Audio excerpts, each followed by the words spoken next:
Kuwait രാജ്യാന്തര വിമാനത്താവളത്തിന് നേരെ ഇറാൻ നടത്തിയ ആക്രമണത്തിൽ ഒരാൾ മരിച്ചു, നിരവധി പേർക്ക് പരിക്കേറ്റു. നിലവിൽ വിമാനത്താവളത്തിന്റെ പ്രവർത്തനം തുടങ്ങി ഘട്ടം ഘട്ടമായി സർവീസുകൾ തുടങ്ങും. കുവൈറ്റിലേക്കുള്ള വിമാനങ്ങൾ അടുത്ത രാജ്യങ്ങളിലേക്ക് വഴിതിരിച്ചുവിട്ടു. പശ്ചിമേഷ്യൻ സംഘർഷം അതിവഷളായ രീതിയിൽ മുന്നോട്ട് കുതിക്കുകയാണ്. കുവൈറ്റ് രാജ്യാന്തര വിമാനത്താവളത്തിന് നേരെ ഇറാൻ നടത്തിയ ആക്രമണം ശരിക്കും ലോകരാജ്യങ്ങൾക്കിടയിലും ആശങ്ക വർദ്ധിപ്പിക്കുകയാണ്.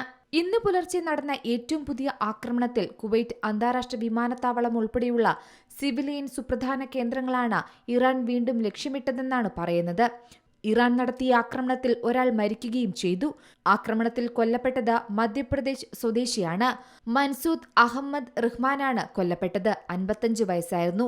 ഇന്ത്യൻ എംബസിയാണ് കൊല്ലപ്പെട്ടത് ഇന്ത്യക്കാരനാണെന്ന് സ്ഥിരീകരിച്ചിരിക്കുന്നത്. ഇതുമായി ബന്ധപ്പെട്ട് കുടുംബാംഗങ്ങളുമായി കൂടുതൽ വിവരങ്ങൾ നൽകുകയാണെന്നും ഇന്ത്യൻ എംബസി അറിയിച്ചു.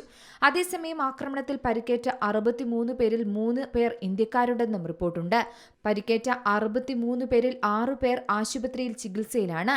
ഇറാൻ നടത്തിയ ബാലിസ്റ്റിക് മിസൈൽ ഡ്രോൺ ആക്രമണത്തെ ശക്തമായി അപലപിച്ച കുവൈറ്റ് തിരിച്ചടിക്കുമെന്ന സൂചനയും ഇതിനോടകം നൽകിക്കഴിഞ്ഞു.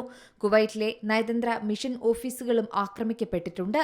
ആക്രമണത്തിന് പിന്നാലെ വിമാന സർവീസുകൾ താൽക്കാലികമായി നിലച്ചിരുന്നു. US നടത്തിയ ആക്രമണത്തിലുള്ള പ്രതികാരമായിട്ടാണ് ഇറാൻ കുവൈറ്റിനും ബഹ്റൈനും നേരെ ആക്രമണങ്ങൾ നടത്തിയതെന്നാണ് പറയുന്നത്. എന്നാൽ ഇപ്പോൾ കുവൈറ്റ് അന്താരാഷ്ട്ര വിമാനത്താവളത്തിലെ T4 യാത്രാ ടെർമിനൽ വഴി കുവൈറ്റ് എയർവേസിന്റെ എല്ലാ സർവീസുകളും പുനരാരംഭിച്ചതായി അധികൃതർ അറിയിച്ചു. T1 ടെർമിനലിന് നേരെയുണ്ടായ ഡ്രോൺ മിസൈൽ ആക്രമണത്തെ തുടർന്ന് സർവീസുകൾ താൽക്കാലികമായി നിർത്തിവെച്ചതായിരുന്നു. പിന്നീട് സാങ്കേതിക വിദഗ്ധ സംഘങ്ങളും ബന്ധപ്പെട്ട അധികൃതരും നാശനഷ്ടങ്ങൾ വിലയിരുത്തി. അതിനുശേഷമാണ് കൂടുതൽ സുരക്ഷാ നടപടികൾ പൂർത്തിയാക്കിയത്. പിന്നീട് സർവീസുകൾ ആരംഭിക്കുകയായിരുന്നു. വിമാനത്താവളത്തിന്റെ പ്രവർത്തന സജ്ജത ഉറപ്പാക്കുന്നതിനായി വിവിധ സർക്കാർ ഏജൻസികളുമായി ചേർന്ന് വിശദമായ പരിശോധനകളും നടത്തുന്നുണ്ട്. യാത്ര തുടരാൻ ആഗ്രഹിക്കുന്ന യാത്രക്കാർ തങ്ങളുടെ വിമാന സമയവും യാത്രാവിവരങ്ങളും സ്ഥിരീകരിക്കുന്നതിനായി നേരിട്ട് കുവൈറ്റ് എയർവേസുമായി ബന്ധപ്പെടണമെന്നും അധികൃതർ പറഞ്ഞു. യാത്രക്കാരുടെയും ജീവനക്കാരുടെയും സുരക്ഷയ്ക്കാണ് പരമപ്രധാനമെന്നും വിമാനത്താവള പ്രവർത്തനങ്ങൾ സാധാരണ നിലയിലേക്ക് മടങ്ങുന്നതിനുള്ള നടപടികൾ തുടരുകയാണെന്നും DGCA അറിയിച്ചു. അതേസമയം കൊച്ചിയിൽ നിന്നുള്ള 2 വിമാനങ്ങൾ റദ്ദാക്കി. നെടുമ്പാശ്ശേരിയിൽ നിന്നും ബഹ്റിനിലേക്കുള്ള വിമാനം റദ്ദാക്കിയിട്ടുണ്ട്.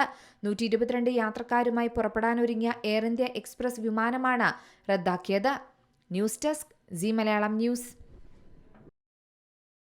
ഏറ്റവും പുതിയ വാർത്തകളും വിശേഷങ്ങളും വിരൽ തുമ്പിലറിയാൻ സി മലയാളം ന്യൂസ് എല്ലാ ഡിജിറ്റൽ പ്ലാറ്റ്ഫോമുകളിലും ലഭ്യം.